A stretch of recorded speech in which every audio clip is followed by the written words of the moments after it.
بص، هو المصنع المصري محتاج شغل على الواقع اكتر بكتير من الكلام او لازم يكون حد لامس المشكله بالظبط. هي المشكله في ايه؟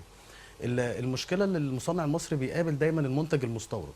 المنتج المستورد الناس بتعظمه وبتفخم فيه جدا، مع انه تكاد نقول اللي اقول لك اللي فيه منتجات مصريه اعلى بكتير ككواليتي وكسعر وكجوده من المنتج المستورد. بس المنتج المستورد ليه صيت كويس وبيعرف يسوق لنفسه، بيعرف يوصل للناس ازاي، يوصل لكل واحد. صحيح. المصنع المصري محتاج الناس تعرف شغله ايه، لان الراجل ده يعني او المصنع بصفه اخص بيعاني من المشكله دي.